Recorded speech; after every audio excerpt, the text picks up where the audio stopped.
And the scary thing is, sometimes when we hold on. Are you okay?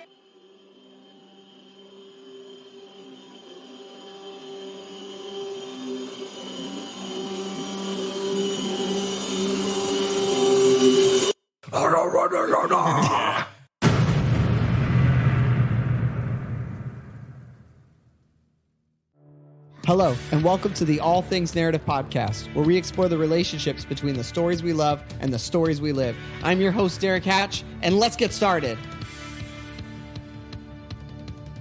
Welcome to the All Things Narrative Podcast. We are glad you are here. This is the middle of our genre series, and we've only got a couple more left.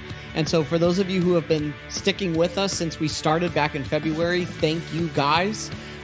This is always something that when I talk to people, they're kind of like, I didn't know genres could be this deep. I didn't know there could be this much to them.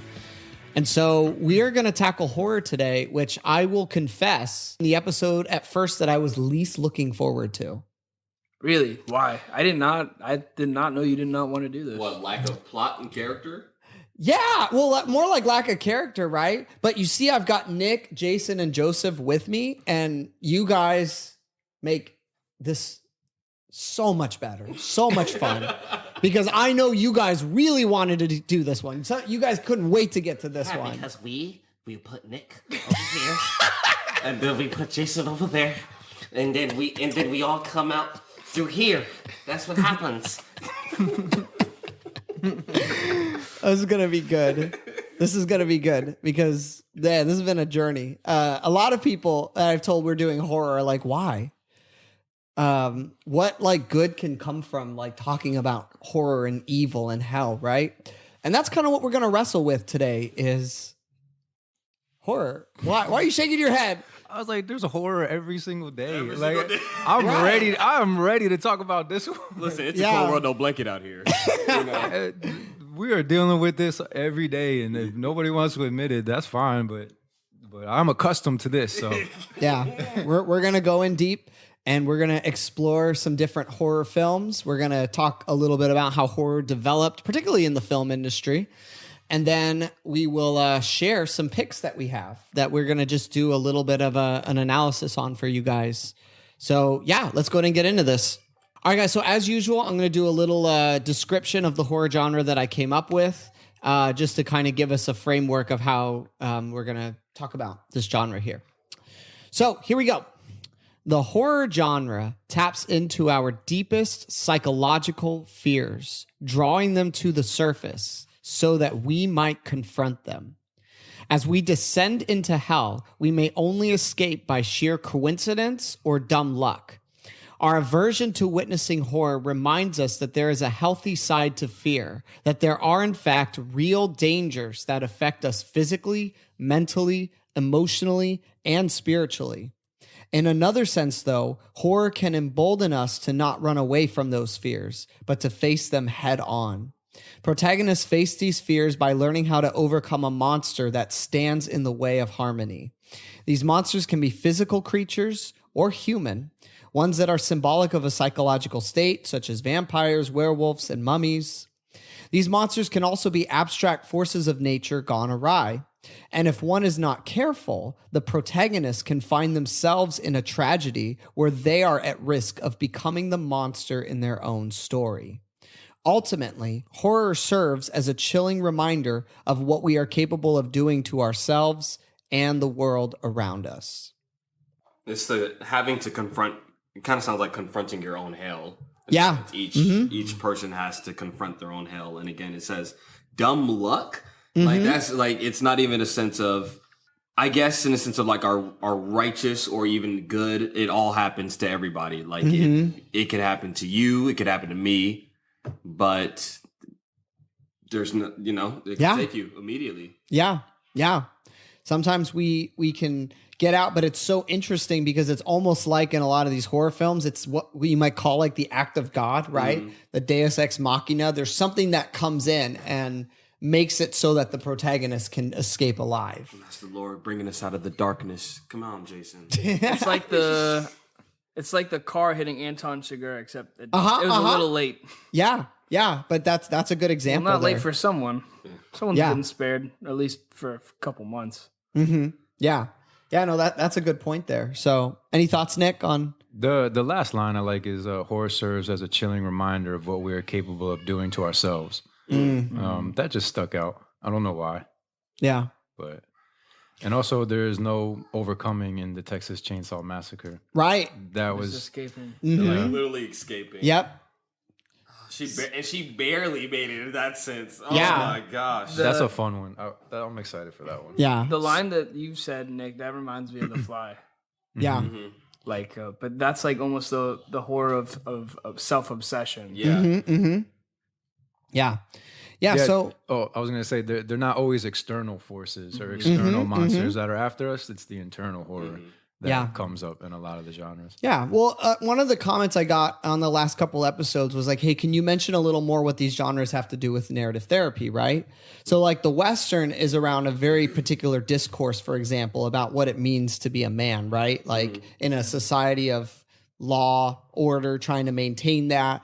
You have a certain set of beliefs about what a real man is, and that's what you're trying to live into, right?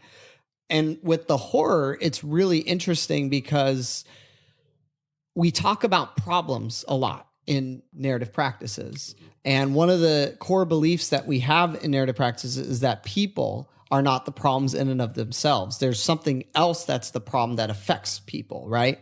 And so we talk about that a lot on here. But in terms of relating to horror, a lot of horror, like external forces and monsters and these different things, they represent some sort of problem, right? They could represent the accumulation of a lifetime of abuse, or they could represent the personification of what happens. And I'm thinking of something more like a thriller, right? Like in the Joker film, like what happens when mental health goes unchecked, right? What happens when we allow someone to fall through the cracks of the system. And so they represent in an externalized way real problems that we experience in our world. And then in terms of the internal, that's always the harder thing, right? Because like, well, what does it mean to talk about this on an internal level? But it's recognizing, at least the way I take it, is that there are stories that are constantly inviting us to be a part of them, inviting us into them. And we have to decide which stories we want to give ourselves to in life, right? And I think when we get to some of these examples like The Fly and Sweeney Todd later, where we focus more on the internal side of this, we'll see that these are people who have a certain narrative about their life, about the world, and they choose to allow that to become the dominant narrative. And they embody in that narrative the problem that they ironically are hoping to defeat and overcome. So talking about the horror genre here, this is kind of like the Western. It's one of the oldest genres when it comes to film. Like you go back to like silent films like Nosferatu, right? People have loved doing horror in film for the longest time. Now it really started to boom. Did you guys watch like the classic black and white Universal monster films growing up at all? Or you ever seen any of those? My dad watched some. But. Yeah. In the late 20s and the 30s, there's like a whole series of these monster films. There's like Frankenstein, the Wolfman, Dracula, the Mummy, the Invisible Man, Dr. Jekyll, Mr. Hyde. And it's actually the first cinematic universe in movies because they start doing crossovers with them. The horror multiverse. Yeah, yes, that's... Yeah, there's like this Multiverse of madness. Yes, The yes. real one. That's what Dr. Werewolf and Dracula. Right? Yeah, exactly. They would pair them together, right? That with those actors, you know. Yeah, so like Bela Lugosi, Dracula, And then the alternate timeline is Van Helsing. Yeah. Yes. Oh, I love that movie. yeah. We have to mention it. Yeah. So those classic horror movies all deal with classic horror stories that mostly come from novels or short stories in fiction writing. And that's where a lot of early horror comes from. And that's where a lot of horror stuff comes from in general, is from these stories here, right? You could take every one of those monsters. Like I did this with Tori when we watched the original Dracula film. And I said like, yeah, Dracula, there's like so much going on there about desire and about like attraction.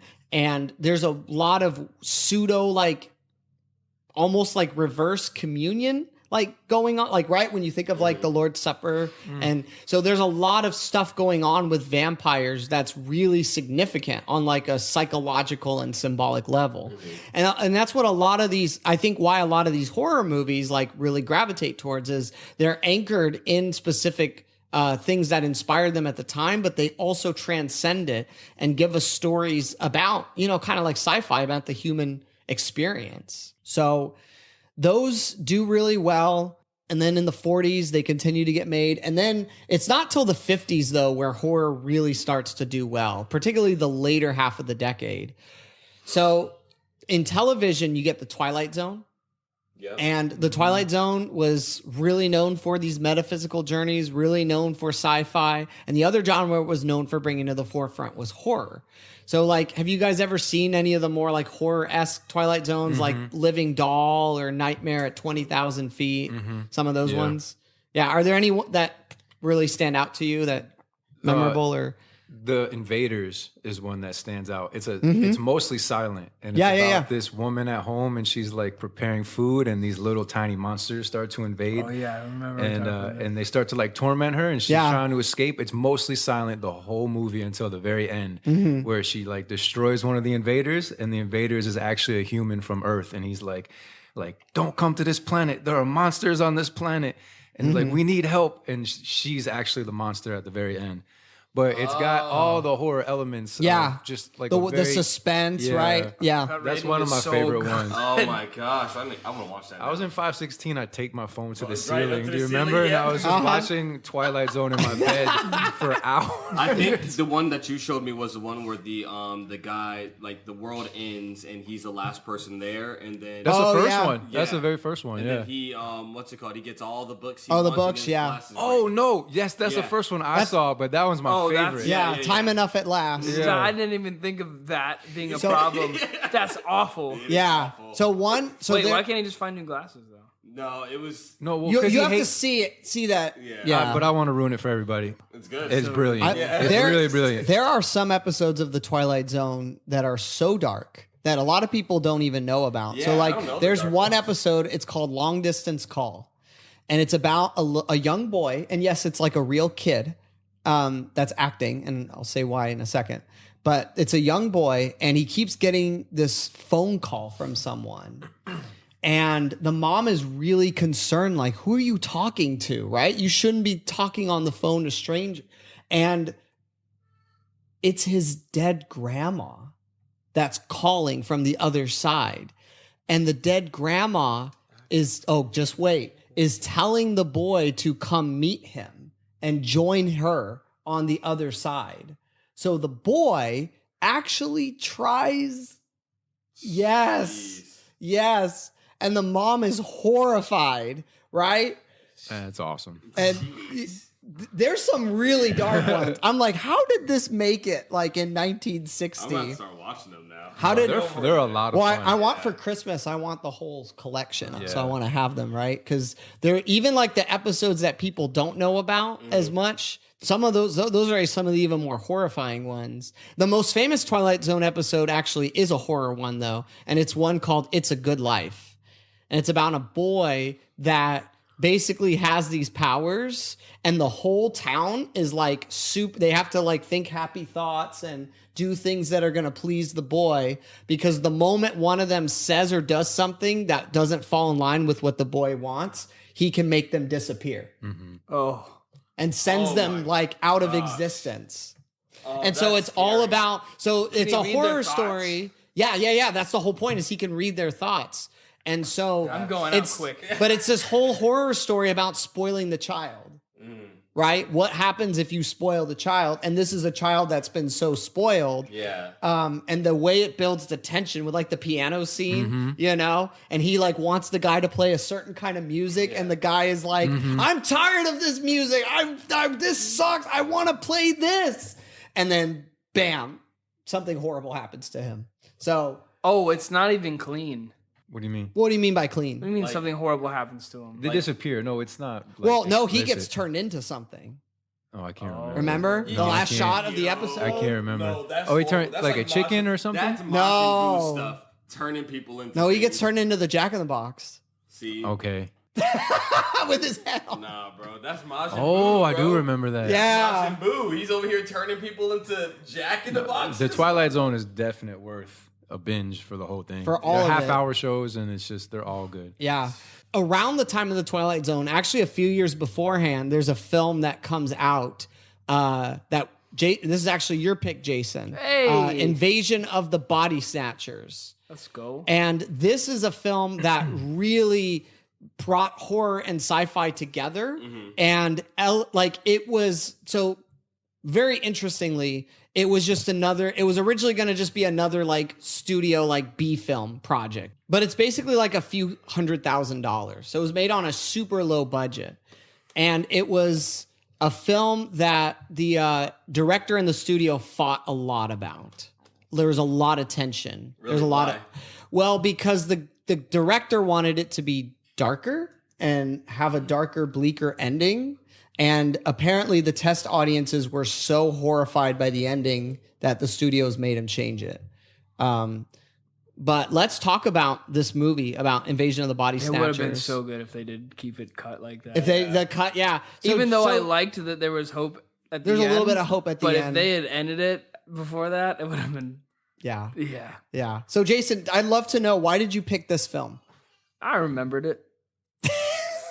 Yeah, no, it was a black and white film. I remember watching it, and I really only remembered the end part. And so I just wanted to chase and see, okay, is this actually going to be a good movie or not? Yeah. You know? Spoilers, by the way, are coming. Oh. I'm just letting the audience I know. don't know why I was like, oh, I'm going to be spoiled. Let me be careful.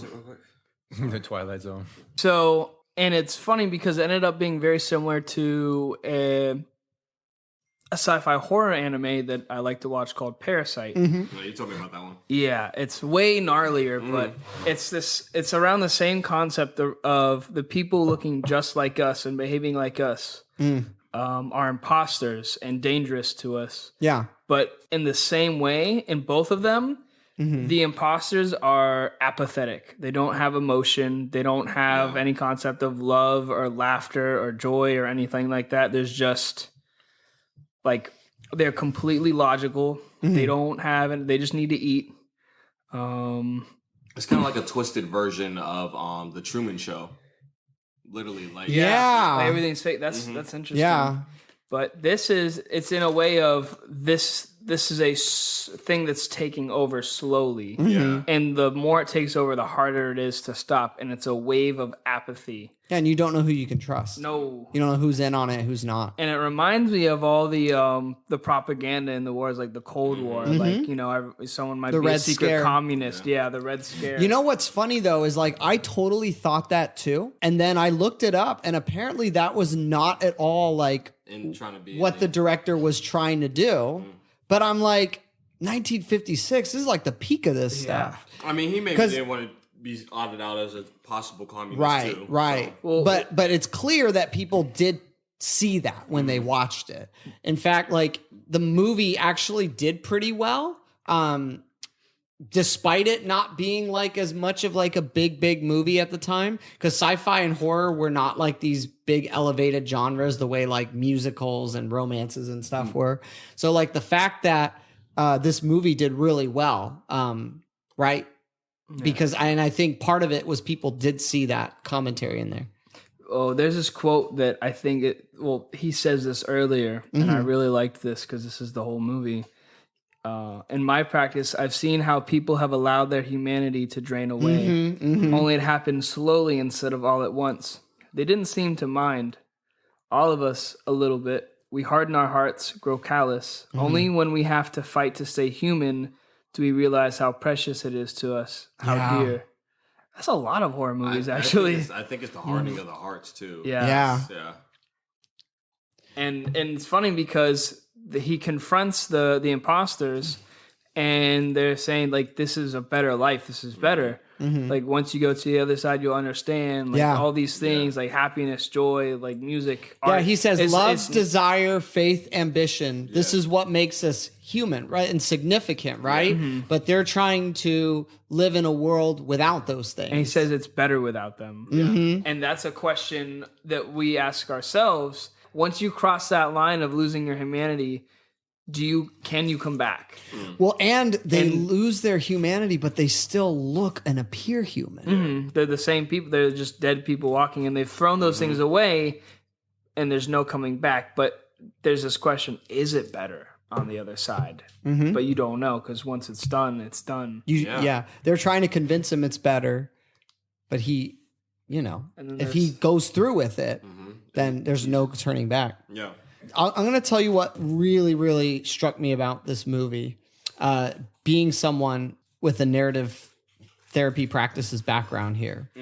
So our main character here, Jason, remind me, what's his name again? The main guy. I think Miles, that's it. Yeah, thank you. Well, at first, when he's first in the first part of the movie, he's just referred to as the doctor, right? Like Dr. Benel, right? Oh, I remember you telling me. So, yeah, I've told you this. So, it's interesting because when we first meet him, he does what are, for me, based on my education, are a lot of red flags. These are things that in narrative practices we're critical of. And he's literally doing all these things. So, for example, somebody's saying, like the boy, right? Saying, oh, he's scared of his mom. He's like, that's not really my mom. Yeah. Just give him some pills.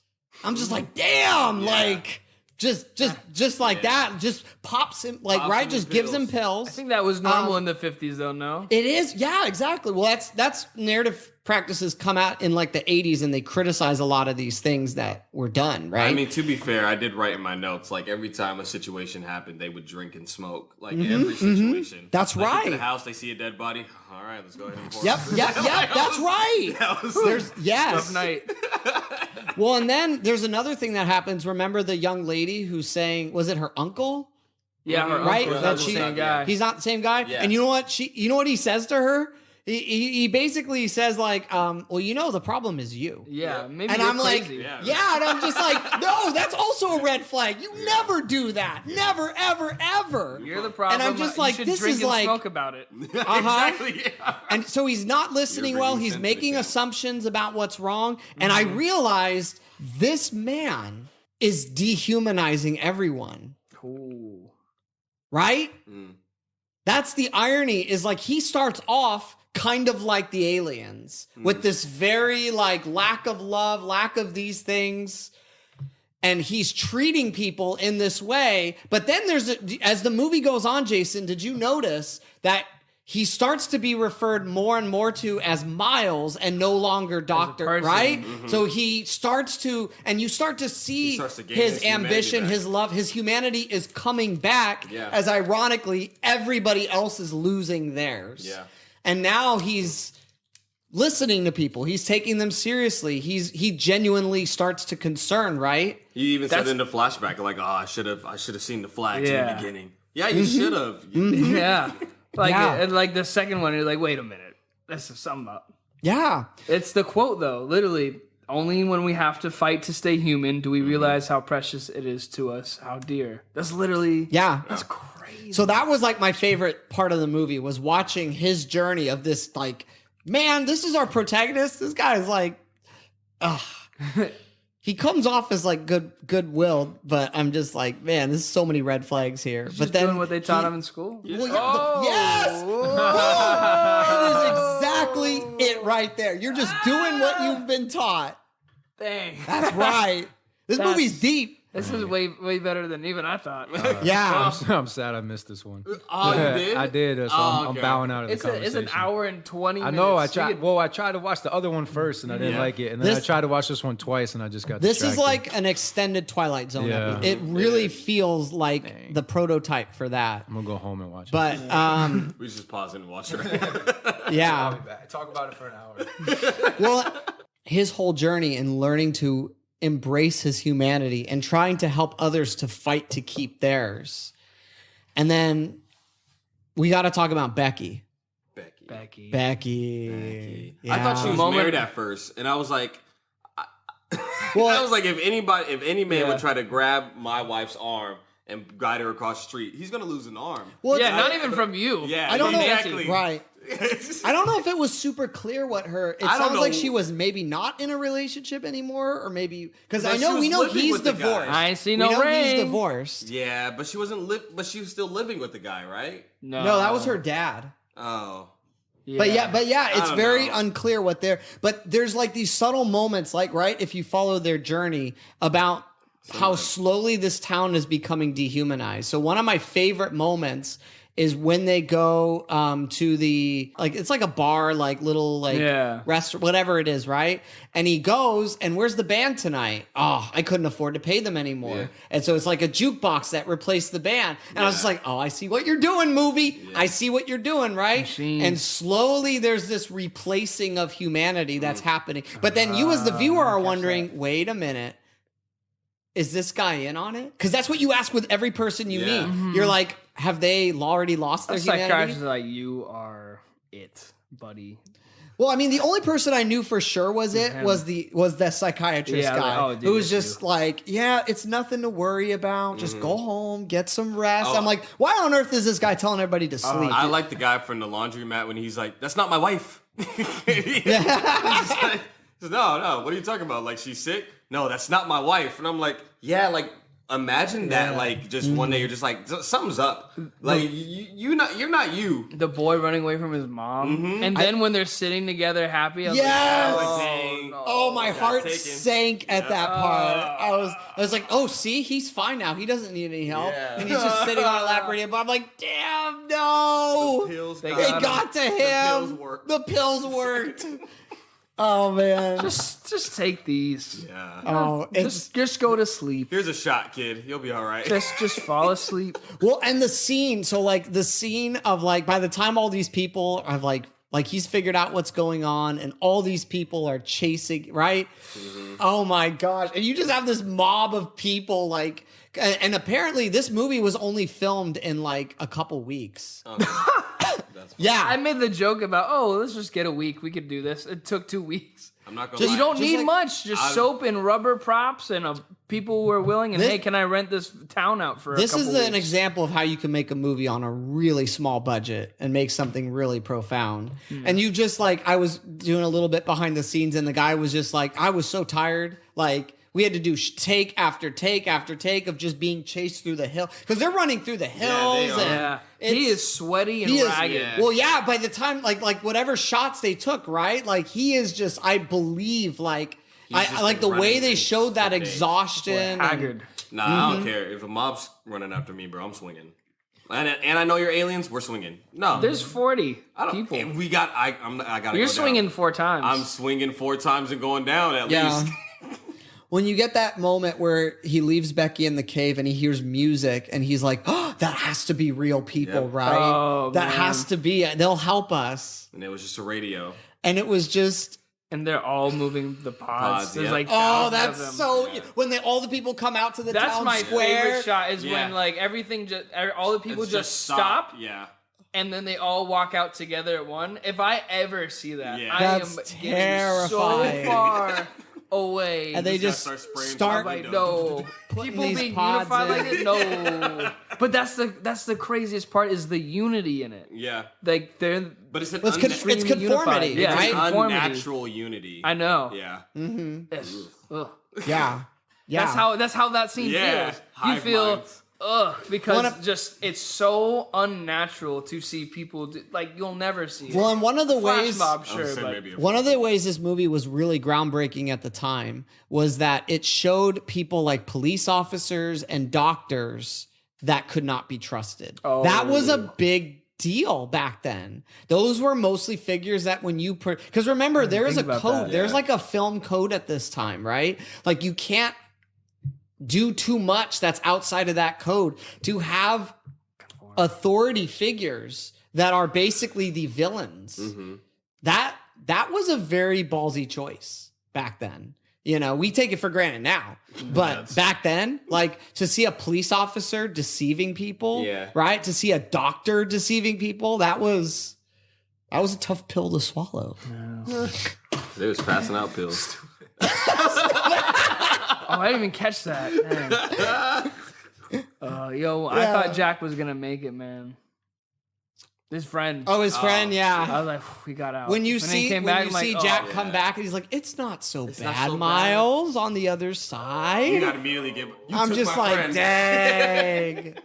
I think the saddest thing too, really small detail, is that when Jack comes back, he doesn't come back with his girl, which means their relationship just is meaningless now. Oh, I didn't even. And I was just like, dang, like they're not even a couple. Like they're it's doesn't gone. matter. There's nothing. Well, and then of course we have the moment with Becky. When Becky closes the moment her eyes. I realized true fear was when I kissed Becky.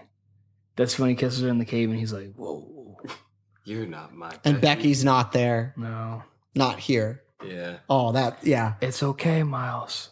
It's fine. It's a better world." And he's Just close your eyes. close your eyes. It can happen to you. Yeah, that's the most famous part of the movie. I didn't know that's where this was from. So when I saw it, Yeah. I was like, "Oh, that's funny." Running in the street. The only part, the part that I remembered, and I thought it ended at this point, was when he's like hasn't slept in days, and he gets into the truck to hide, and there's all the pods just everywhere. And I thought it ended there. Yeah. Which would also be Wild. terrifying. Yeah. Like he hasn't slept in a week, and he finally, oh yeah, hopping back, buddy. And he's just driving on the highway, and there's just nothing but pods. And then it ends.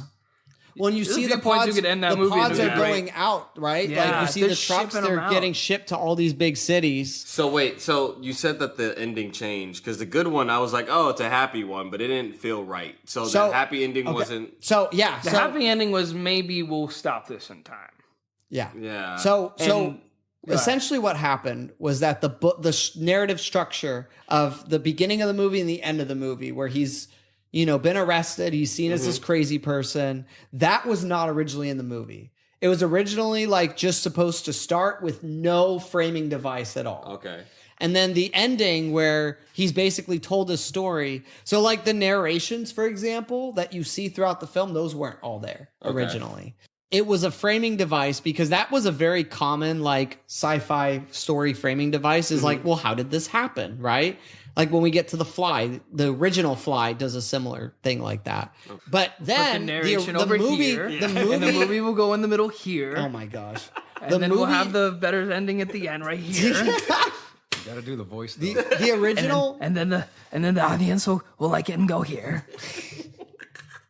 The original ending was supposed to be him standing out in the middle of the highway going, "It could happen to you and you or you." Bam, cut. That's where it was supposed to end. But of course it doesn't end there. It keeps going. Yeah. But that's where the cut was supposed to be made That'd have there. been good if he cut it. Now, this is a there. movie where I'm bittersweet straight up about the studio propaganda involvement. moment. Yeah. Because on the one hand, they made the ending change in the framing device. But on the other end, this is a good thing I think the studio did do. It had a lot more humor. And if you watch the first like 20 minutes of the movie, there is some humor still there. But the studio was like, this is... Take that junk out. Like take Good. So Look at the studio was really animate that like make the tone of this really consistent. Because it'd be comedic, but with some really dark stuff. And they're like, no. It needs to be more consistent. So I will give the studio credit there that the movie tonally is really well put together. Yeah. So anything else on Invasion though before we go to the next one? I give it a 7 out of 10.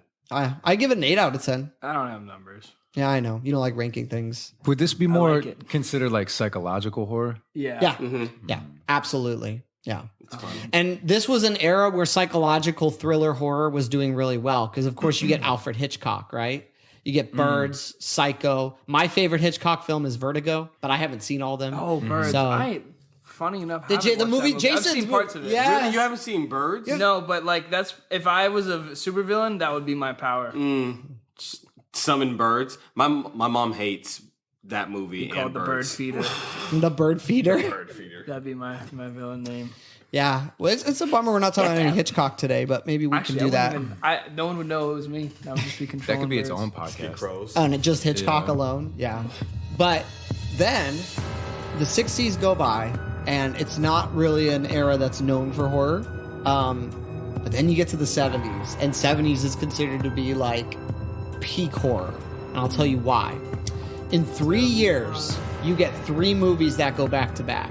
In 1973, you get The Exorcist, which Oh yeah. is 70s are just the golden age of film in general. yeah, a lot of people Like- will say the 70s is the golden age of Yeah. film. Or at least like the peak of film.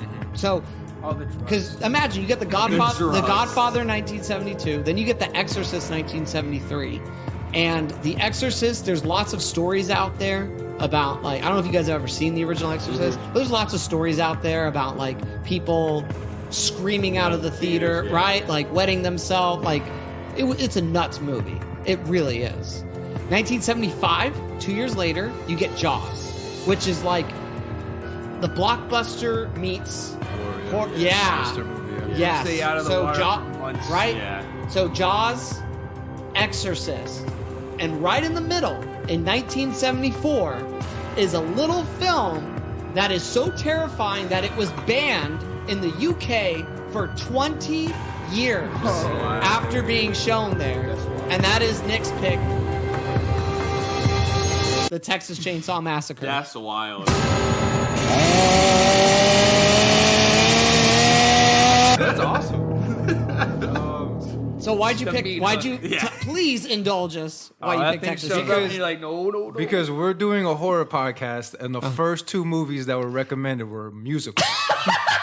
And I was like, "Are you kidding me?" That's pretty pathetic. Like there are horror elements, and then there's horror. Yeah.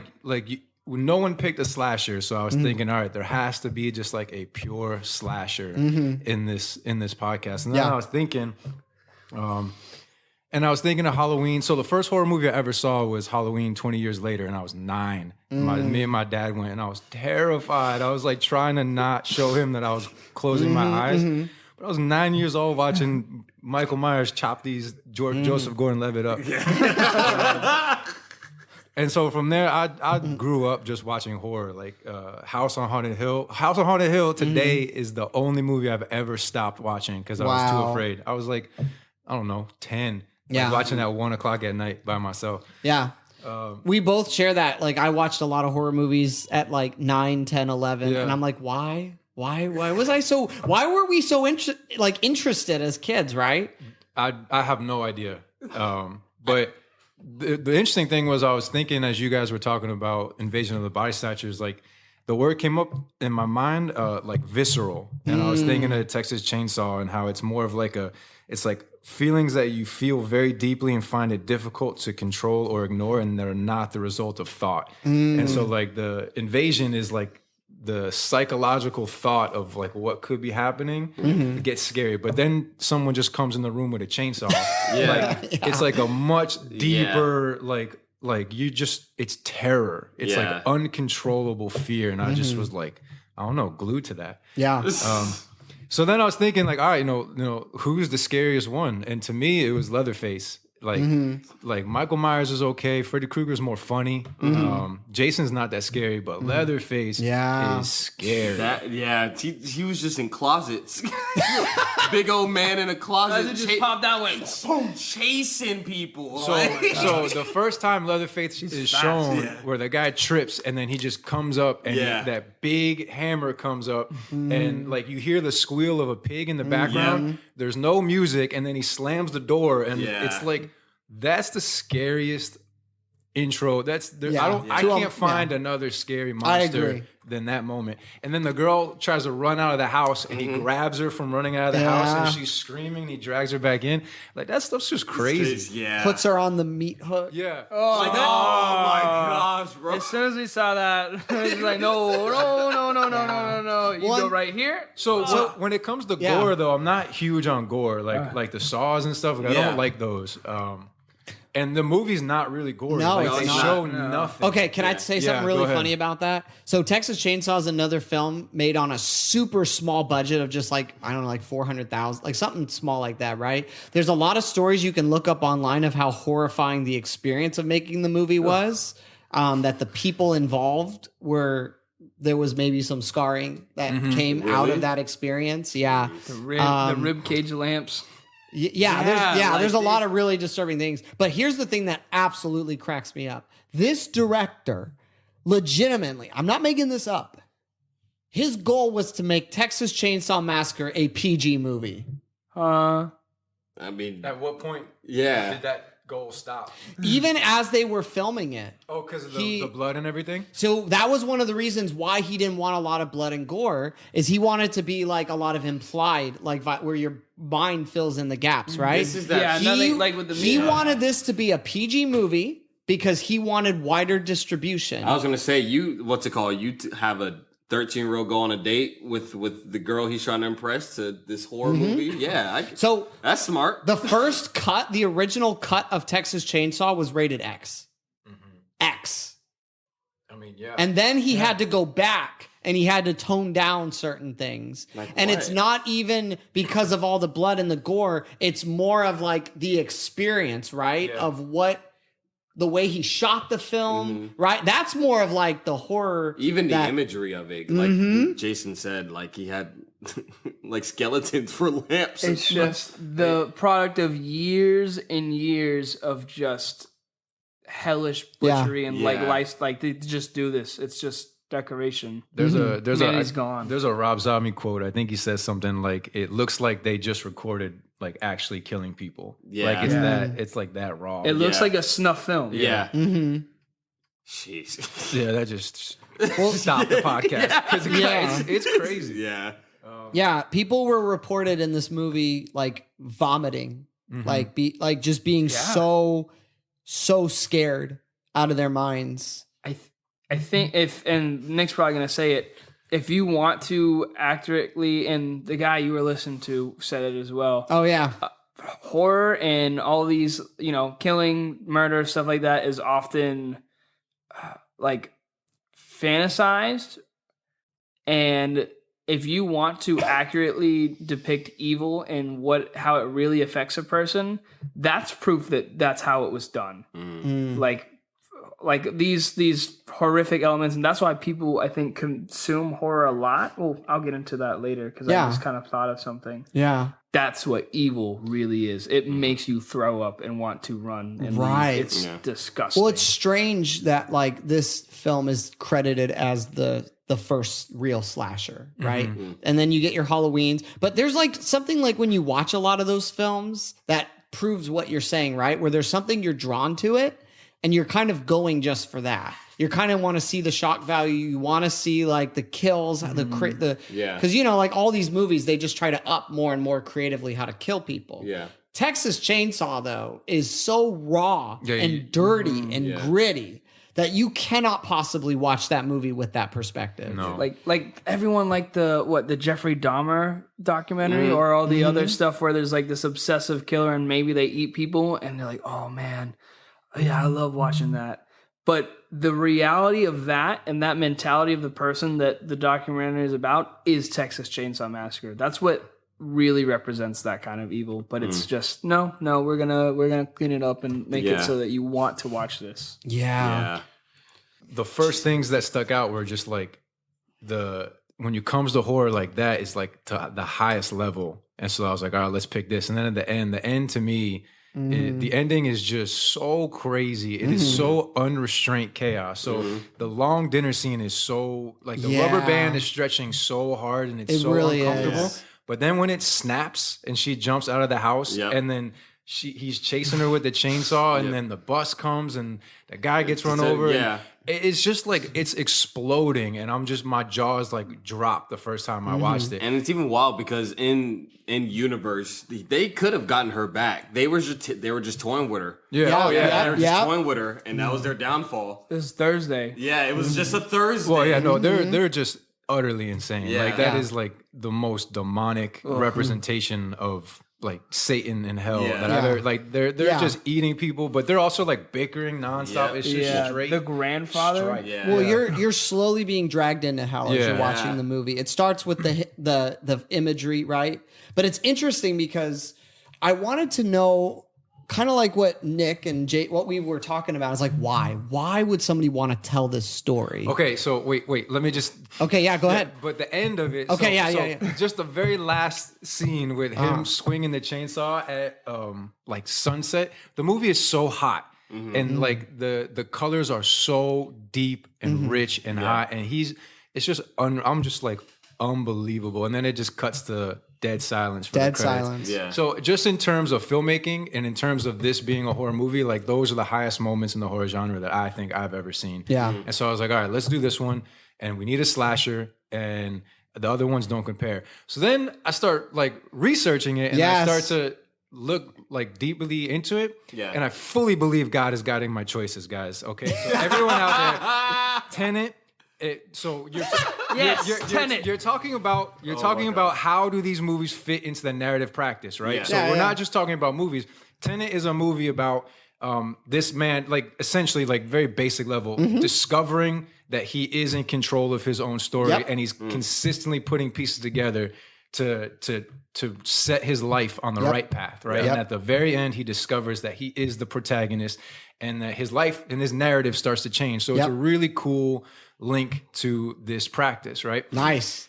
This one, I was just asking Derrick, like, what are the stories that are like warnings? Like, this is a cautionary tale. There is no protagonist. There is no hero. There is no arc at all. This is a story about these people just reacting to just nonstop chaos around them. So Sally is technically the final girl, but she has no control over her story at all, or anything that's happening around her.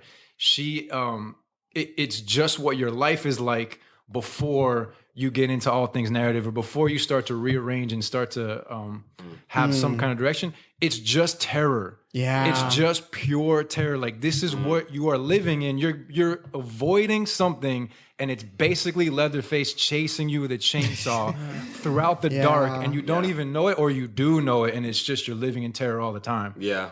So like that scene where he's chasing you in the woods is like 30 minutes. Like it's just that noise. It's that long? And no, it's probably like, I mean, it's to her, probably like it felt like- 15 minutes. It's a long scene. He's just chasing her. But there's one scene where her eyes are like bugging out of her head, and you can see him chasing her with the chainsaw in the back. Like the expression, the artistic expression of it is just super high, and I really like it. But this is what your life is like when you have no control over anything in life, and you are just reacting viscerally to feelings that you cannot control, and they're running wild. Yeah. And I was like, this is like the cautionary tale of not being in control of anything, and Satan running your life. And it's hell. It's hell. You're living it. People are living in hell. Yeah. And watch this movie, because this is what it really feels like. So, and to come back to it, why this story? Like, why does this director want to tell this kind of story? Oh, I don't, because he's probably deranged. But Well, here's I'm trying to spin it. I'm trying to redeem it. No. I think there's something. I think you're right. I think there's something here, and here's something that I found that was really fascinating. So if you see this movie as like a slow descent into hell, right? You see it with the images in the beginning, then you see the hitchhiker, that whole sequence, right? Then you start to get to the house, and they're acting dumb. Like, why are they going into this house? And you're thinking that, right? Well, apparently, like, this is a movie that is all about false security. Like, thinking you have control and security over a situation. So the descent into hell begins the moment that opening card pops up on screen that tells you this is a true story. And guess what? You're being lied to. Yeah. The lie is the initial descent into hell, right? Oh, this didn't actually happen? No, he's lying to you. Did, by the way. No, he is lying to you, That's right? awesome. And so I'm like, that made me want to like look up more, like, well, why? Like, what's you? And I'm like, okay, this is 1973, 74 when he makes this and this comes out, right? Okay, I'm thinking about youth culture at the time. If you look at like the late 60s, you have the hippie movement, right? And all the love is going to save the world. When you get to 1970, 71, you have several things that happen that start to dismantle the hippie culture, particularly like the Hells Angels incident at the big festival where they were hired as security for a Rolling Stones concert, and they basically like killed a young man who they thought was out of line. And they're like, holy crap, this is not peace and love anymore. The world is a dark place. These people can just kill you. Like, right? You never know around the people who are hired to protect you can turn on you like that. So this is a cautionary tale about the youth, about that generation, about their naivety, about them not being trained up well in how to navigate the world. This is why they go to a house. This is why they pick up a hitchhiker. Oh my God. Because nobody was there. The previous generation did not guide them. They let them go off into this thing, and now they are going to reap the consequences of it. They think they have this security. They think they're in control. They can pick up this guy. Nothing's going to happen. They see a blood symbol on the van. Okay, oh well. There's no enemy. This isn't spiritual warfare like this. We're good, and then all of a sudden, like everything falls. And it's the almost like this innate goodness, like of people. They're like lambs without a shepherd, and they just get slaughtered. Yeah, well, cows. Yeah. Right. Yeah. They are the cattle. Leatherface. They are the cattle that are getting slaughtered here, right? And this is that descent. So literally, you start with the lie, and then you start to move your way into hell to the point where the last final image you have is this monster in the sunset swinging a chainsaw. The idea is that, like, one of the ways I took from it is that, like, the sunset, it's a new day now, right? And he's ready to do it again. Yeah. And it's like, they know nothing. It's just clockwork. Yeah. They're so isolated in that little house. Like that is just the life that they know. And they sit in that living room and pass time. Well, and that is absolutely insane. Well, to go back to the dehumanizing thing from Invasion, right? Notice how Leatherface, the cook, and the hitchhiker they don't have names. Yeah. They don't have names at all. They're just their roles. And then there's Grandpa. And Grandpa. But that's all they're reduced to here. So they're just these shell, like almost like these like twisted archetypes that they believe they have to play in order, there's lots of theories of what it is. Like, is this a cult or some sort, right? Like, why is he feeding the blood to the grandpa? Like, what is going on here? But, $144,000. That was the budget of this movie. Yeah, so I mean that was like my big takeaway when I really started to dig into this and realize, wow, this is kind of like a no Country for Old Men. Like, the world is a more dangerous place now, and it's about the youth waking up. It's a wake up call to realize that there are people that will hurt you and kill you, not be for any reason, just because it's fun for them. Yeah, and that's disturbing. Yeah. Yeah, there's a lot of moments we could just end the podcast, to be honest. Do the Invasion of the Body Snatchers cut. Right. Could happen to you. Could happen to you. Yeah, that's right. Is there anything else on Texas Chainsaw, though? I'm thinking Jason, about... I was going to ask you, what's your experience with this movie? Because when this movie ended, you looked like you were ready to just... I don't ever need to watch this movie again in my life.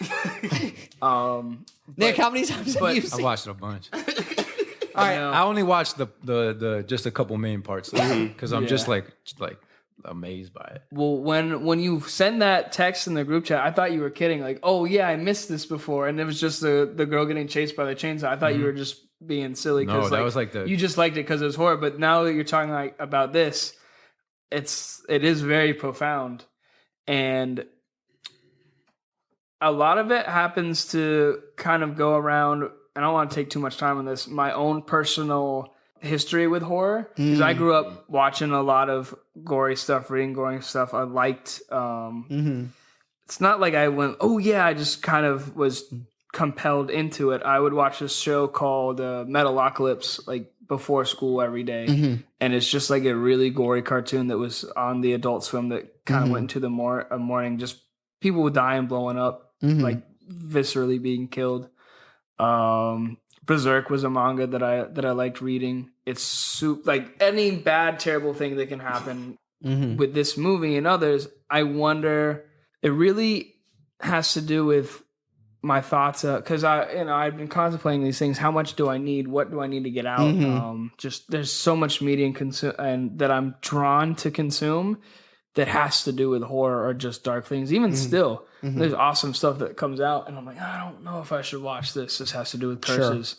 How the question is why would you watch horror? Is it healthy? Is it even necessary? And I'm still wrestling with that. And I was listening to your guy, whoever you were listening to a podcast earlier. Yeah, he said a lot of great. You should show it to Nick. He said a lot of stuff that I'm thinking this guy's on the money. there's a point where horror is fixating on it wants you to fixate on the violence, on the murder, and kind of it fantasizes that, like a lot of things in media are fantasized, like pirates are fantasized. They murdered people, and it wasn't even that big of an era. And then there's movies where that's not the main focus. The humanity is the focus. Right. And that goes into one of my favorite, it wouldn't really be a horror, it's more of a thriller. Yeah, that's okay. A Quiet Place. Yeah, I love A Quiet absolutely. Place because it's not about the monsters at the end of the day. It's about the family. It's about the love of a father that lays itself down for his children so that they can live. It's about grieving a mistake that turns into, one mistake, one act of negligence, and you could lose the most precious thing in your life.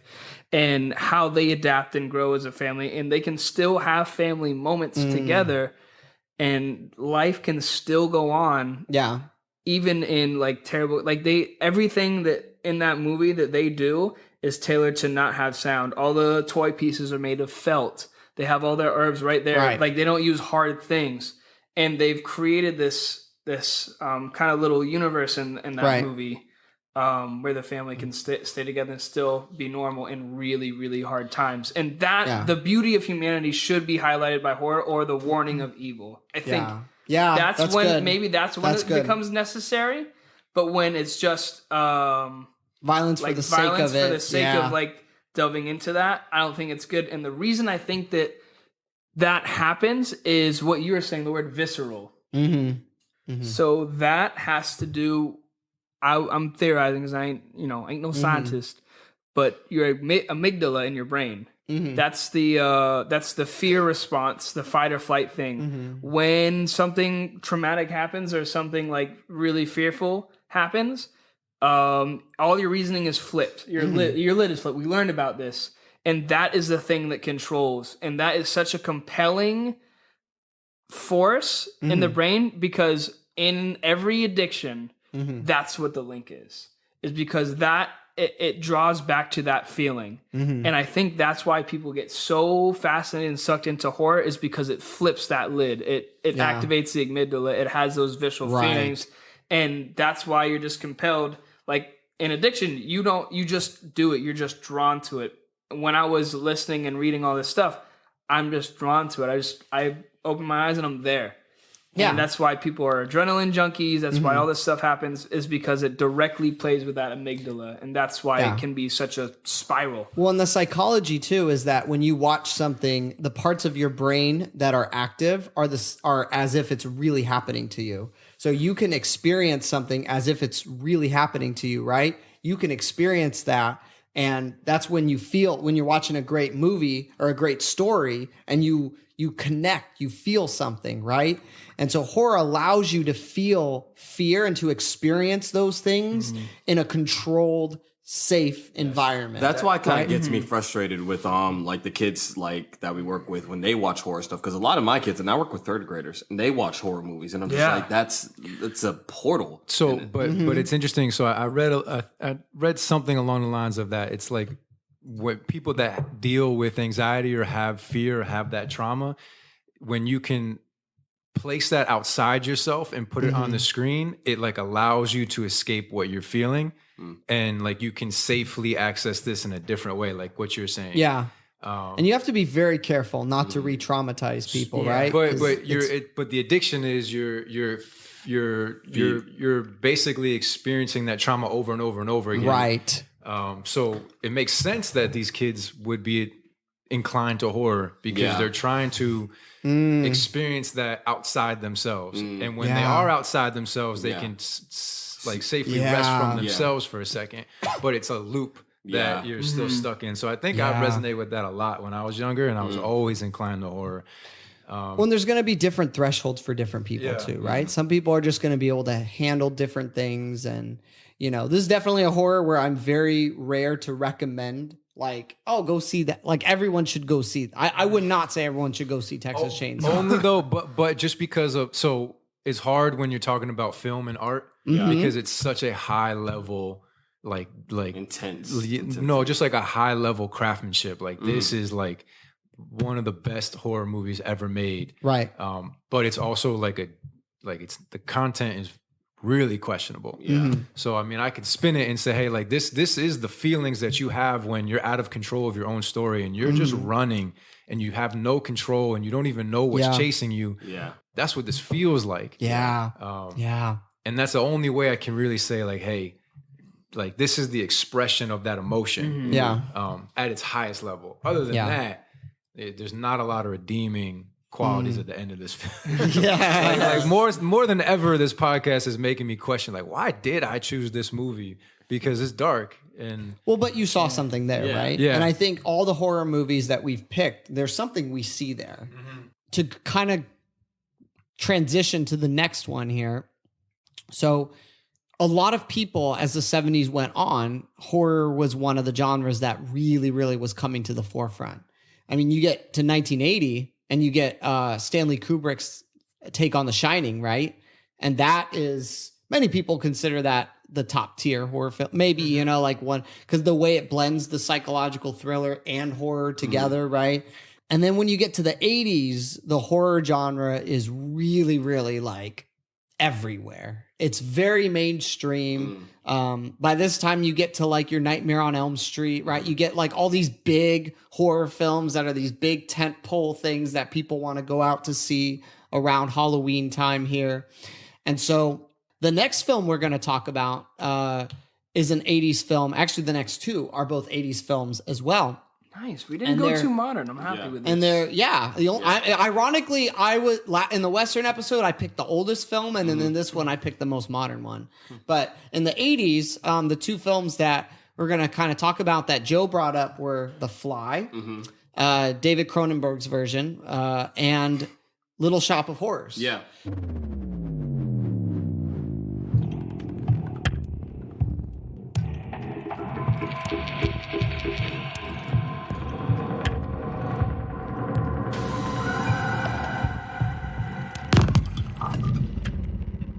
I'd love to know, like, why those films? Like, what is it that draws you to them? So, with Little Shop of Horrors, I like musicals, but I have a legit fear of getting eaten by something, and that's really and that's a plant eating people. Texas Chainsaw Massacre messed you up, probably. I mean, we watched. I think it's more actual creatures eating people. Not like killing and eating. It's just immediate. Like I'm a lion. Yes. Or a bear. Oh my gosh, horrifying. I told people a bear would be the worst one. If I ever got in a situation where it looks like something's going to eat me, I need you to put me out of my misery, like immediately. Please, immediately. But I used to watch. Funny enough, I watched that movie. Yeah, Jaws. I watched Little Shop of Horrors like when I was like 11 or so. Like my mom. I was even asking her, I was like, why would you let me watch this? She was like, I mean, you know, it had nice songs. Which it does. It has nice songs. Bro. But yeah, I don't know why. I always loved watching that. I love Suddenly Seymour, Feed Me. You know, it's the good songs. The music is lit. The 60s is my favorite decade for music. It's a good time for music. And so when I was hearing it, I'm like, oh my gosh, it's going to be like, is this like the style of the whole musical? Yeah. Bro, so I feel like our tastes are so dang similar when it comes to musicals, right? Because like if you said that this was your favorite, I was really hyped for it. I was going to pick this one, but then as Nick said, that would be two musicals. Right. So. But just I just want to comment. Yeah. I know we're going to mainly talk about The Fly, but just one thing I do want to comment on Little Shop of Horrors, because that was my first time ever seeing it. I had never seen it before. No. Stage show, movie, nothing. And the fact that I was like, oh, this is Frank Oz, and he's doing like the puppet plant that took 90 people. Yeah, literally everything in that movie they were doing. So like and again, I love the practical effects stuff. Love it. So it's that's good for you. Everything in that, but, like this giant plant moving and mouthing when it's singing and stuff like that. Like that's. But it's interesting because like. I thought about this film in light of Invasion of the Body Snatchers. Invasion of the Body Snatchers is like this fear of like almost conformity, like on maybe like a communist, like socialist level. Yeah. Even though, you know, they say that that's not what it is, but I think you could draw that, right? By watching it. Little Shop of Horrors is the opposite fear.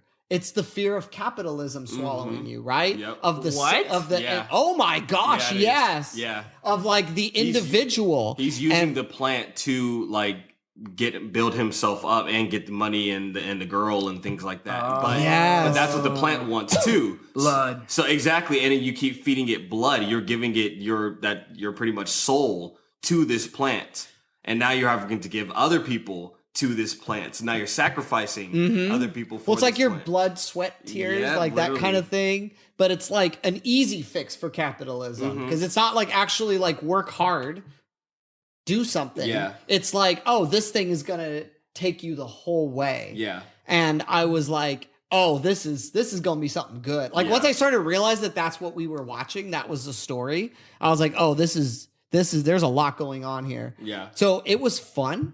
I loved the music, but it had a really powerful message. And even with like Audrey and all the stuff going on about abuse and what she wants and about like what it's saying about gender roles, right? And kind of like the suburban housewife. And I was just like, there's a lot of stuff going on here. But she was so abused where that suburban house life is what she thinks is the real, like, what life should be like. And to be fair, a lot of women in the early 60s, that was their ideal picture there, right?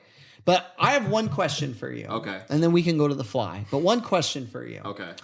How do you feel about the ending The alternate in ending? I was gonna talk about contrast that. to the stage show? So- because I'm very mixed on all that. So, and I actually saw the alternate ending. The one they originally shot, right? Yeah, exactly. Yeah. Where the plants take over the world. So he gets eaten. Like he tries to stop the plant eats him. And then the little plantlings get sold across like America, and then they take over America. And it's literally like a 12-minute sequence of the plants eating everybody, like taking out, like destroying buildings. I like that ending This more. is like Puss in Boots: The Last Wish. Yeah. Why do you like that ending more? Yeah.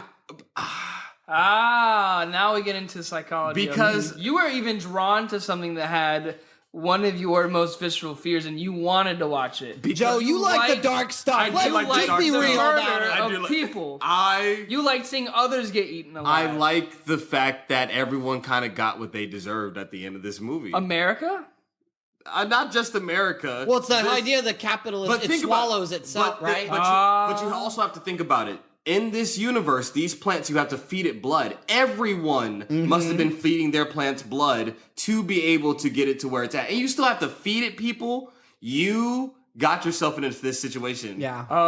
Yeah, you I didn't watch it. I know, but you would have had to feed it the way that it needs to be Okay. fed for the way Okay. that they ended up. So they got what they deserved. Yeah. The entire world.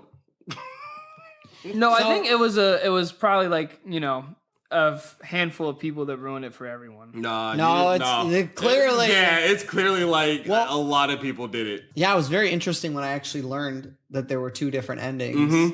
And I was like, oh. Because I didn't like I think I saw the ending where everything is happy first. Yeah, of course. And then That's I was it. like, That was This really isn't quick and tidy. yeah. But then when I learned that there was an alternate ending, I was like, okay, well, let me rewatch it with it. Well, there's a whole thing too about like it's very similar to Invasion of the Body Snatchers, where the test audiences hated that ending. And I think there were two reasons why that ending wasn't really liked. Number one, in a stage show, when somebody dies, they're going to come out at the end and take a bow. Yeah. In a movie, you don't get that. Yeah. And so I think that's hard to translate over as an adaptation. And then I think the second thing is that Frank Oz made Seymour way more likable than apparently he is in the stage show. So Like I think in the movie Seymour, he's a pretty good guy. Yeah, he he's just a makes a pretty couple good guy. bad choices, Yeah. but But he kills people. Well- kinda. Well, so so the first guy he was going to kill, he ended up dying from a drug overdose. So he was from just the like, gas, from yeah. the gas that he takes because he's a dentist. I am your dentist. I love that movie. Yeah. But yeah, no, I don't know why. I just really like that movie. It's a good little musical. We got good taste in musical, and we're gonna definitely see that when we get to the end of this I don't episode really here. like musicals. It's all right, whatever. You just don't have a good taste in music. Nah. But now we can the get to the fly. Yeah, so So tell me about the fly. So Why the fly is a very recent discovery I've made. I was listening to I think Red Letter Media podcast, and they were kind of talking about it, and I was like, I kind of want to watch this because they were talking about how like everything, again, practical effects wise. And so I'm watching it, and I'm like, this is scary because this is someone who is literally deteriorating. Mm-hmm. How do you say it? Deteriorating. Yeah, in your own skin. But like you're still conscious and you're still aware that all this is happening to you. I think that's that's horrifying because you're trapped in your own body. Yeah, something's happening to you. Yeah. It's interesting because apparently this film is supposed to be a metaphor for like disease. Like an incurable illness. And Tori, when we had it on as we were making meat pies. Yeah, that's what we're eating tonight, guys. We're watching The Fly, right? And a fly lands in the pie, which was just comical. Smash right into the pie. But she immediately took that interpretation too of like, oh wow, like this is like when somebody has something that it's not going to get any better. They're just going to get worse. And then the loved one has to pull the plug on them. Yeah. So that's how she took it as a nurse. And that's apparently what it was supposed to be interpreted as. I took it a completely different direction. Okay. When I watched it, I got something completely out of it. I was like, this is about obsession. This is a movie about obsession over your work and how obsession over work dehumanizes you. So like Jeff Goldblum, right? Seth, I love Jeff is this Goldblum insignificant guy trying to make a big break. And I was like, oh, I get it. Like a fly, like this insignificant thing. But then it works with the other characters too. Because the girl, what's the girl's name again? Veronica. Veronica. I didn't even know her name. So Veronica, she also has an obsession about her work. Yeah. She wants to go and spend time. Yeah, she wants the story on this guy, right? Then I thought about her ex-boyfriend. Her ex-boyfriend's obsessed with, and I was like, oh, this is all about obsession, right? He still got key, but the two men are obsessed with Veronica. Yeah. So and you start to see this switch, right? Where you see Seth, oh, he's a pretty good guy, and the other guy is trash, just trash when you meet him, right? Yeah. Oh, yeah. But then you start to see like, Seth is actually capable of being a really terrible guy. Yeah. And he actually has some redeeming qualities when you get to the end. He lost he was nubby at the end of it, saving her. Yeah. You don't get those back. Well, he like the way that he's able to be concerned about her, no matter what, he's not going to get anything out of it, right? But yeah, I saw this movie all about obsession, about how work, like being too focused on your work at the expense of relationships. And that's the tragedy is that there is a relationship that forms between these two. Yeah. But the work overtakes it. His work is so important to him that he wants her to come to this level where she can't go. Yeah. He wants her to get in the transporter so that way, and then eventually for them to become one. Like he literally becomes fused with his work, and then he wants her to become fused with him and his work. And so no longer is it just being like a story that she's doing and she's outside of it. She is now trapped in the story. Yeah. Exactly. Nick, I feel like you got something. Yeah, the one article I sent you, I read about. It's not like I'm not fully like aware of it, but it was more of a obsession or identity. Yeah, and so the identity is not work. It's I thought it was more centered on Veronica and Seth and the other guy's relationship to Veronica. So Seth was obsessed with Veronica and his identity was in that relationship, and he was trying to fuse with her, right? And then she got pregnant. There is a fusing, right? Yeah, to bring about that. But so another thing is like the horrors of this movie. It was saying like it's the horror of intimacy. It's the I was horror. even thinking as he said that, like an unholy unity. Yeah. So he goes into the pod, he turns into the fly or whatever. He has all this emotional masculinity, like he's in this honeymoon phase with this woman, and then all his insecurities come out. Yeah. And his body starts to break down, and like he's deforming because he's not able to handle this relationship. If you even want to take a step further, this is kind of what it would in the sense look like when you're having sex outside of marriage. So you're tying yourself to somebody that you really shouldn't be because it's something that you should not be at that moment. So the quote in the movie multiple times is made crazy by the flesh. He's not able to control any. He's not mature enough at all for this relationship, and he's like needing to fuse with this woman. And both men are in the same sides of this relationship. They're both like connected to this woman. Yeah, well, that's good. Soul ties, It's like a deep movie about soul ties. It really is like that. The identity issue in this movie was super fascinating. Yeah, well, this is good. That's good. Yeah, Jason, you just saw it before we recorded this. What was your takeaway and thoughts on it? Yeah, this has some of the best like makeup. Oh special my god! Right? Like, I was freaking out about the hair. As you're cooking, you're watching. It didn't this. stop me. I still get hungry during these. Watching Sweeney Todd with Burger King, I'm like, oh man, that's gross. Yeah, I know. As you're eating burger.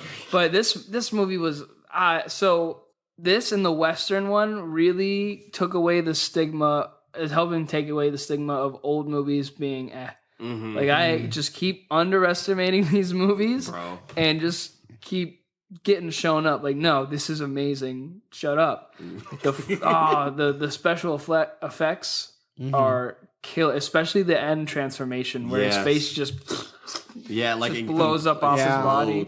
The more in this podcast that we're going back and watching older stuff, the less desire I have for newer stuff. Hikey. That's what I'm finding is happening, at least for me. You know? I'm still gonna see Kung Fu Panda 4, so I don't. And are you gonna see the reboot of Shrek? They're not rebooting Shrek. Yeah, they right? are rebooting. Gosh, Shrek. that is a horror. Well, like with that is horror. Right I there. actually felt How my dare eyes you. well up. Like in. How dare you? I'm about to cry. I think it's like a soft reboot. I don't think it's like a. Because I remember when Puss goes to like far, far away at the end of the movie. And that number just 2. needs to. That's done there. That's done. All right. Let it die. Let's stay on The Fly. Well, I'll be on that forever. The Fly. I'm just thinking about it. Like the compulsion is in this one too. Like the amygdala, like the desire, just overcoming everything else. All like, what's the word? Like reasoning is out. Like after he's kind of fused with the Fly in his initial. His intensity is just even more vibrant. Like the addiction is even like stronger and stronger and stronger, and like nothing else is getting to him. And the woman's like, "Hey, I'm worried. I don't know. This is different." And he just blows up on her. You're an effing drag. Yeah. And I just think of it with like the fly noise. You're an effing drag. Yeah. Get out of my face. But even like with that short attention span, it's it's literally like he's just focused on a thing right in front of him. Yeah. Yeah. And Jeff Goldblum must have been staring at flies for hours. It felt like Great performance. Yeah, he's awesome. Yeah, I'm like, this dude has got the mind of a fly right now. He's just all jittery and like, look what I can do. Nothing can bring me down. He said something was like, he said, catch me if you can. I'm like, that's something a fly would say. Sus. I watched this with Dre when he was out here for the wedding, and like the initial part where like he's in the bed and like he catches the fly. Like Dre was like, oh, that's pretty dope. That'd be a good little power right there to just be able to sense stuff. And as the movie's going on, he's like, oh, this is horrible. I don't want all that. Yeah, I don't want any of that. And we were talking about, I asked Derek, like, do you think this influenced Man Spider from Spider-Man? You know Man Spider, right? Oh, when he starts arms? like mutating. Oh, yeah. I didn't even think about that. Yeah. Well, and even the whole concept of, I was telling him, even the whole concept of Spider-Man. Yeah. The Fly, right? Because The Fly was a short story that existed before he was created. Goldblum doing calisthenics and I said there's even a nod to The Fly in the Andrew Garfield Amazing Spider-Man film. So like they have that sequence, right, where he's starting to learn his powers and he's acting more spider-like, right? That was very influenced like by some some of that. But then there's a moment to put it really on the nose when Peter's talking to his Aunt May, and he catches the fly, and she's like, "It's a fly, Peter," and I'm like, wow, really on the nose, because the fly was an inspiration for the that's why Amazing Spider-Man movies have way more thought put into them than anyone gives credit for. Anyways, moving on. PS4 version is the best Spider-Man. No, Andrew Garfield's the best Spider-Man. Anyways, hate video games. Anything else on the fly before we go to our final film? No, special effects were awesome. Yeah. Super fun movie. Yeah, this was. I rated 8 out of 10. Little Shop of Horrors 8 out of 10. Oh, also didn't rate. I gave them both 8 out of 10s too. I didn't rate. I think The Fly is better than 8. I think The 9. Fly is I didn't want to be biased. 9 and above. What'd you give Texas Chainsaw? I gave it a 7.5. Ooh. Don't ask me what I gave it. What'd you give it? Don't ask me. Tell me. Don't You ask give me, about bro. 5? Listen, I gave it a 6. Okay. I've so much fun watching Sweeney Todd, but I feel like The Fly is a more heavy Movie. like, Yeah. complex- Oh yeah. Absolutely. Yeah. Like, this is a more of a masterpiece than Sweeney Todd movie. But I had more fun watching Sweeney Todd. Yeah. Right. So Well, Sweeney Todd, I might be able to. I've been thinking about this. If maybe down the line we do an analysis of Sweeney Todd, because my head is spinning with how much stuff is going on in that film. Because you know, like with musicals, right? There's a lot of motifs, and Sweeney Todd is my pick. Yeah, surprise, surprise. So, like, one of the things, for example, that I learned that I didn't know, I've seen this movie so many times. I was the happiest little emo kid in 2007 watching My Spider-Man Chemical 3, Romance. Sweeney Todd, and going to see My Chemical Romance in concert. All in the same year. It was peak emo Did people like pretend that they were Sweeney Todd and Mrs. Lovett, or like think that that was a good relationship? Because people do that with like people. Harley Quinn and Joker. Yeah, kind of. I mean, we just got to get into Sweeney Todd here. Yeah. And we may do an analysis of this one day. Just there's just so much here. But like one thing, for example, that I learned like with music, the music in the film, is that Burton hates musicals. I did not know that. He hates musicals. I like him. But he does musicals like often. Not really. He's done a couple. Nightmare Before Christmas. Yeah. But Oh, that's a musical too. Willy Wonka. Yeah. But one of the things I've learned about Burton through this, but This there's is one of his. Yeah. but there's something I've learned about him and through studying this movie a lot. So no, I've always liked Burton, but I think this is one of Burton's like top tier masterpieces because about at least half of Burton's filmography is adaptations, and a lot of the times he misses the spirit of the adaptation. Alice in Wonderland, Charlie and the Chocolate, like there's a lot of things I really dislike how he takes it. Batman, I'm not crazy on, but I at least can appreciate it. But this, he understands this musical. He understood the assignment. He understood the assignment so well to where like this is the perfect way to take a 3-hour musical and adapt it to a 2-hour film. Like the way he understood, like, how do I do the tone? How do I use the music? What characters do I cut? What songs do I cut? It shows that when he really tries, like when he really, really, really has the time and can do it, he's unstoppable. Because this adaptation, this is one of the best adaptations of anything I've ever seen. I mean, let me put it this way. The Sweeney Todd show is a comedy. The musical, like, right? It's more comedic. And the way he can tie comedy in, because Sweeney Todd is a really funny film. Yeah. Funny, and But he can tie it into where it's it's just like, never gosh. takes you out of it. Yeah. And he really leans into the tragedy of it. Like musically, there's so much going on. So there's this cue in classical music called the Dies Irae. It's a old ancient piece of classical music that was used about like God coming back to judge the world on Christ's return. So it's like this very foreboding sense of death. It's in hundreds of films that you've seen. There's some version of it, right? So Sweeney Todd's theme is the Dies Irae. Like that is his theme, right? And he has lots of little motifs. Like he's got a madness motif where like the strings swell up, like right? That's like a madness thing. He's got other different motifs that are all spins of the Dies Irae. Now Miss Lovitz, who I think once you watch the movie the first time and you watch through Sweeney Todd's perspective, the next time you watch it from her perspective. Yeah. Right? Because there's a whole story that she's in and the way she sees things. All of Mrs. Lovett's themes are Sweeney Todd's themes, but if you took the sheet music and turned it upside down. Huh. And it's this idea that they are both dancing into madness towards death, but in completely different ways. So she is getting closer, is trying to insert herself into Sweeney Todd's story. Sweeney Todd is back in London. He wants revenge on the death of his wife and his child being taken from him through this corrupt judge. And Mrs. Lovitz is just over here she's been trying to raise him up. Yeah, and she's trying to make sure he has what he needs so she can get what she wants, right?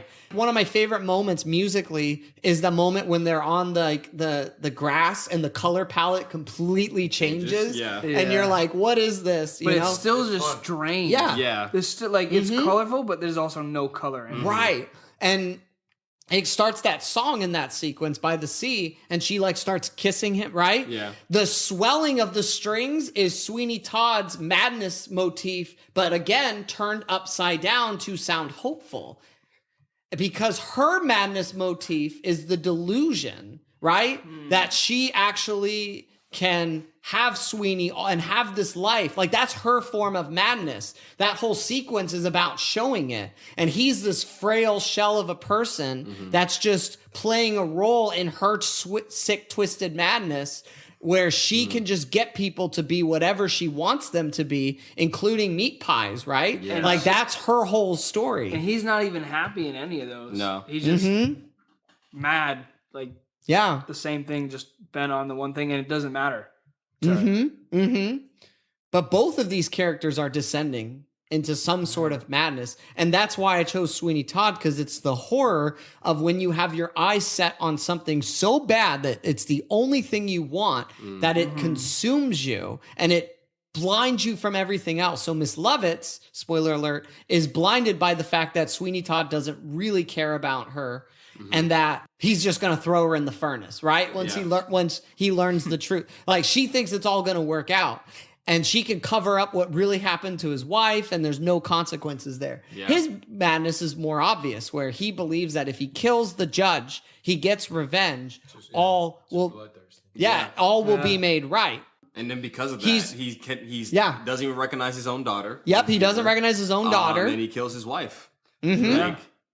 But who pushed him kind of on that? He was already deranged, but she knew, one, who he was immediately. Two, she knew that his wife was alive. Yeah. And she admitted that fact, and she said, I don't care. I only wanted what's best for you. No, she wanted what she wanted. And that was a little bit of hope that could have maybe put him somewhere else. It could have butterfly affected him.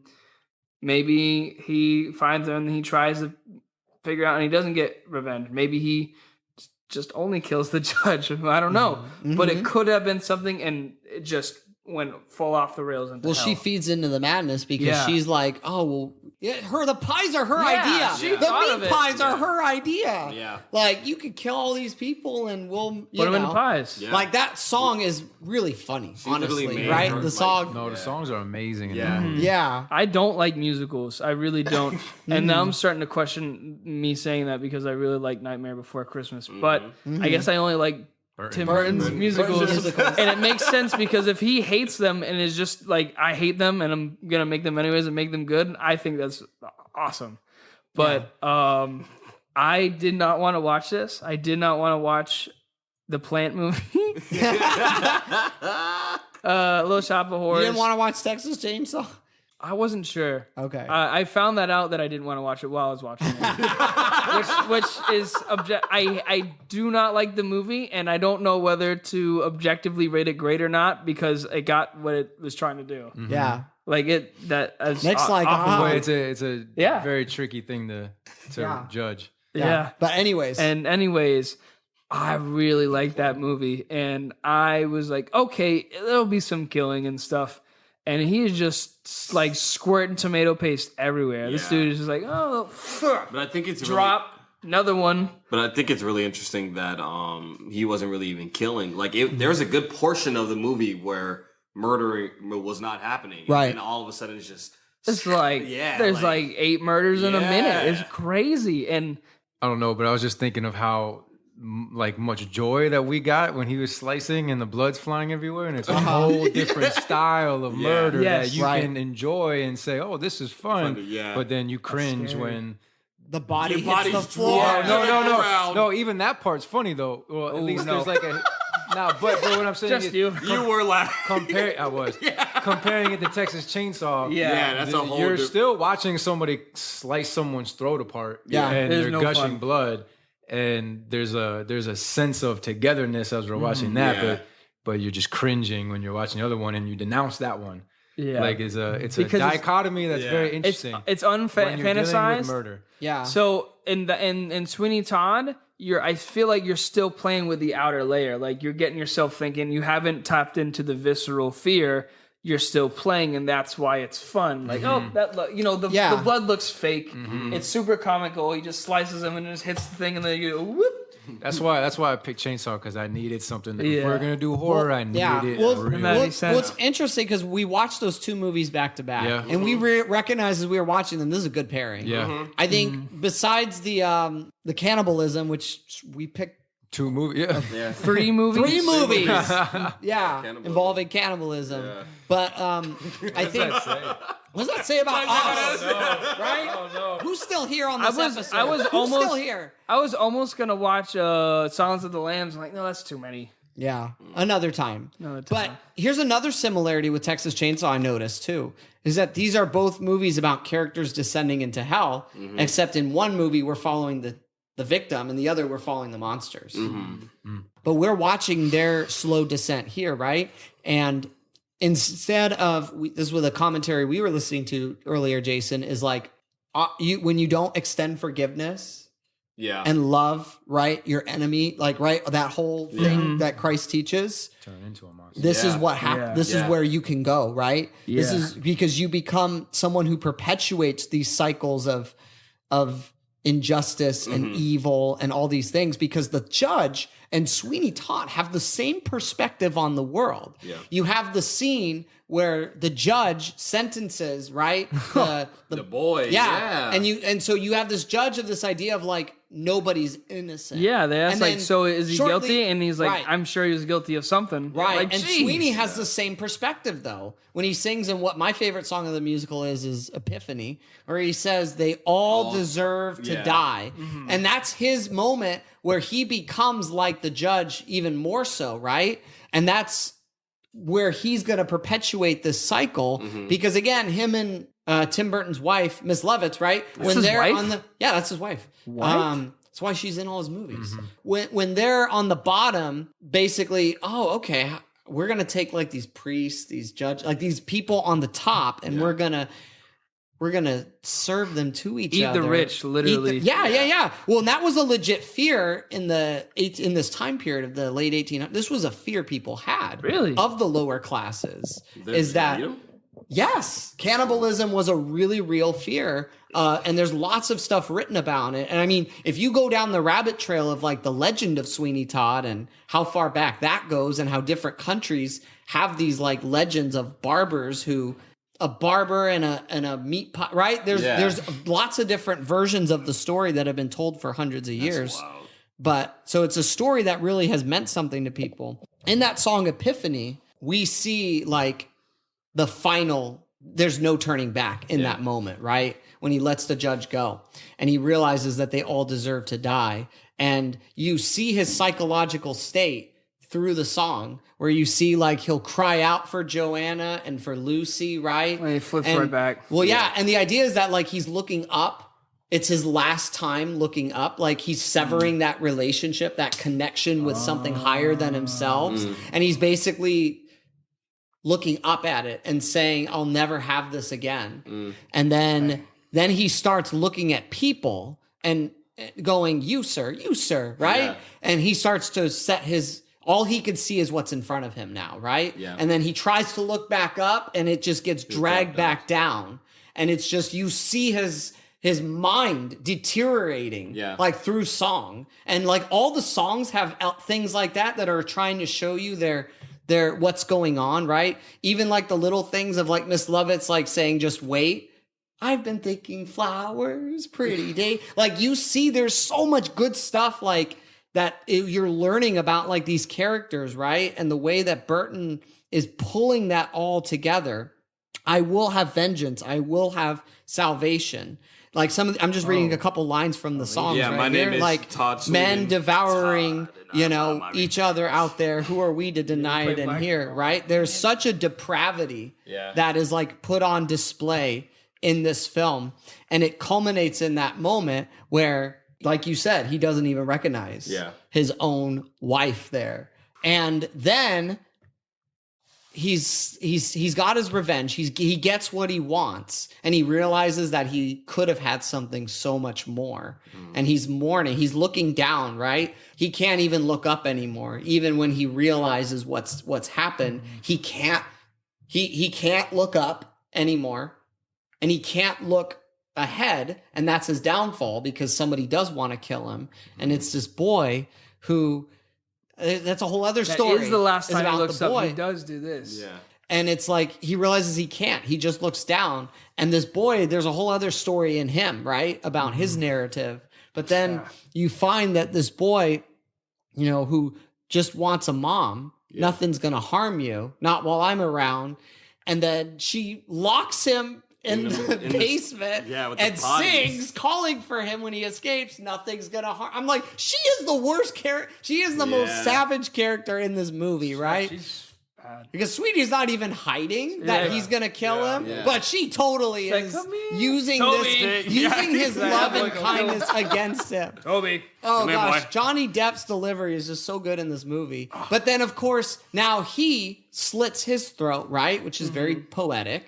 But it also means that this boy has now been brought into the cycle. And it echoes the line that Joanna says when she escapes with Anthony. And Anthony's like, all the ghosts will go away. And Joanna says, no, they'll never go away. That line is horror for me in a nutshell. Even if you break free of it, you're never going to forget the experience, and it's changed you in some way.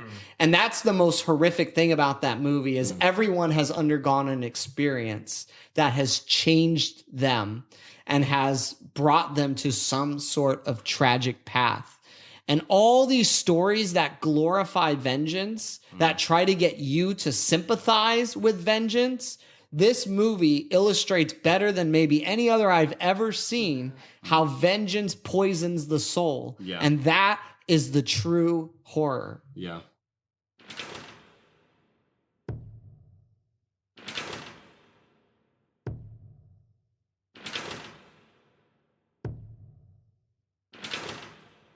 I was trying to think about this before we started. What is the unifying theme of these films? Of Invasion, of Texas Chainsaw, The Fly, Little Shop, Sweeney Todd.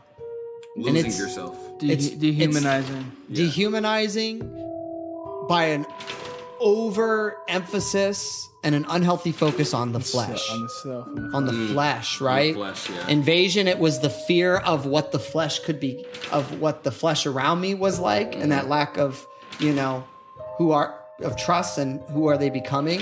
In Texas Chainsaw, it was what can be done to the flesh. It was in The Fly, it was what can come out of the flesh. In Little Shop, it's what can happen to my flesh. And Sweeney Todd, it's devouring the flesh. So it's like I feel like it always came back to that dehumanizing by an overemphasis on the flesh. That's awesome. Yeah. I think that's right on point. Anything we want to end with, guys? Sounds like sin to me. Sounds like sin to me. Well, with that, we're gonna go eat some meat pies. See, we put the meat pies in the oven, and then we take the meat pies in our stomach, and then we just all eat the meat pies. Final thoughts on horror as we start to wrap up. 8 out of 10. Sweeney Todd? No. See, Sweeney Todd's a 10. Sweeney is a 10 out of 10 for me. I give it a 9 for get me to like a musical. It's one of the best films I've ever seen. No, I think The Fly I'd rate higher. But I really, really enjoy Sweeney Todd. Yeah. Gonna have to get into 0.5s. Wait, did we not do 8.5? Silence of the Lamb? No. Did you watch it? Yeah, I did. Oh. I give it a 5 out of 10. What? Yeah, I give it a 5 out of 10. My mom said that was the Some people scariest say movie it's one of she's the ever greatest seen. horror movies ever. It's boring. Is it really? I really wrote it in. I think I did. It's boring. Yeah. Interesting. Yeah, it was just boring. The ending was dope when he escaped. That was my favorite part. Yeah. But Is it too long? Because I feel like horror movies do better when they're shorter. Yeah, I feel like that's probably what it was. Yeah. I think where I'm at with this is just, I guess, a closing thought from me. Yeah. Anyways, but I'm still not certain on where I land with whether horror is necessary as a genre or not, or how it is, because once you put something out into the world, into media, you no longer have any control of its interpretation. Right. And once it's out there, is it doing more harm than good? You cannot control. You can tell people this is what it means. Yeah. And you have you can't do. Yeah. Yeah. So I would just say that it has a place, and that everybody has to figure out their own place within that. Ooh, and yeah. you really can't control interpretation within anything that you make at all. Right, but if this is so close to sin and to evil, whether influencing it or driving away from it, is it doing more harm than good? We can say that for everything, but nothing dances as close as horror does. I think that may not be true. I think it's just a different depiction. It's just so much in your face, where other genres are so subtle. Kind of like Miss Lovett. Her sin was the most evil, but it wasn't like Johnny Depp's. Johnny Depp's was pure horror, revenge, and murder, but hers was deception. And I think you can't really judge which one is worse. I think every genre has a place, and I think we have to find our place within I forget who said That's what the series is all about. Yeah, I forget who said it in the podcast, but I like that they said that horror should be like either an example, or was that you that said that? It should either drive you away from evil or towards Christ, really, ultimately, like the beauty of humanity, like the things that everyone lost in the invasion of the body snatchers. Right? If it is really going to be something that is actually worth watching, it should do one of those two things. But you can't control that for everyone either. And it's just, we also can't deny that horror exists. Yeah. No. We can't deny that these abominations are somewhat in the world. Yeah, and that these feelings, these expressions, there is a place to tap into it. Yeah. If at all, just to become more like aware of That's good. That's the point. your emotional journey or story. That's it. That's a good place to end. So thank you guys so much for checking out this episode. Happy Halloween to you all, if that's something you celebrate or whatever kind of thing like that. I got people all over the world that listen to this, so whatever. I'm dressing up to go get some candy. I ain't, I want to be Sweeney Todd. Yeah. So thank you guys so much for tuning in. We'll be back in a couple weeks for another episode, and we'll be back next month with another Why We Love. So thank you so much, and until next time, let's have some priest. Don't spend too much time in hell. You may not find your way out. Dang. End on that. That was great.